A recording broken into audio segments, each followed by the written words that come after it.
Subscribe कीजिए star tube channel को और दबाइए बेल आइकन को। दूरी एक इमोशनल कहानी।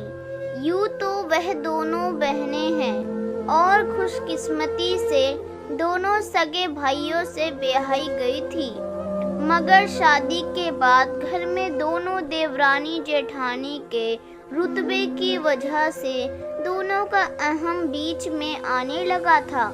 दोनों एक दूसरे को नीचा दिखाने से कभी नहीं चूकती थी।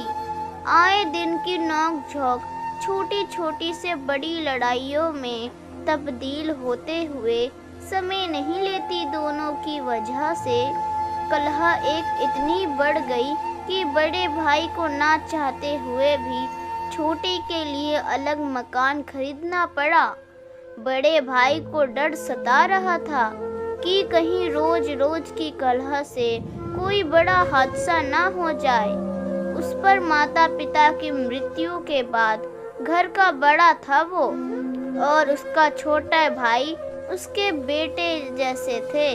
वहीं उसकी पत्नी उसकी बेटी समान बहू, मगर यदि वह उन दोनों का पक्ष लेता तो पत्नी नाराज हो जाती। वहीं पत्नी का पक्ष लेने पर छोटा भाई और उसकी पत्नी उन्हें ही बड़े होकर पक्षपात करने का आरोपी बना देते।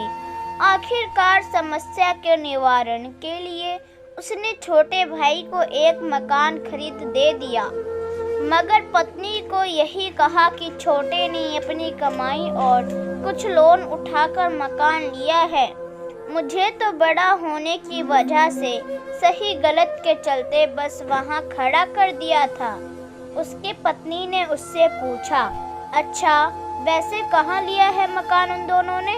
बहुत दूर है उनका मकान। इतना कहते हुए उसकी आवाज भर गई और आगे वह कुछ नहीं कह पाया। अगले कुछ दिनों में ना जाने कैसे घूमते फिरते उसकी पत्नी ने पता लगवा लिया छोटे देवर देवरानी के मकान का। उसी शाम पति के घर आते ही वह उस पर बरसते हुए बोली, तुम तो कहते थे बहुत दूर लिया है मकान, और ये 2 गली छोड़कर ही खरीद लिया मकान अपने ही ब्लॉक में। तुम मना नहीं कर सकते थे? जब बड़ा बनना था तो दूर किसी और दूसरी कॉलोनी में मकान नहीं दिलवा सकते थे?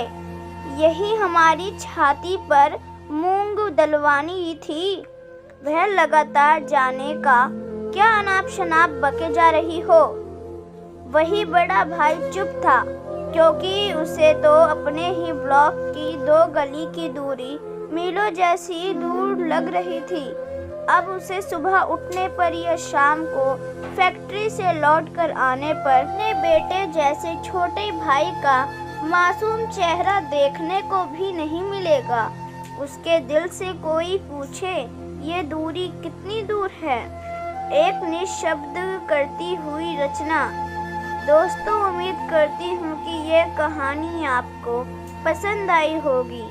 अगर पसंद आई हो तो कृपया लाइक और सब्सक्राइब करना ना भूलें। धन्यवाद।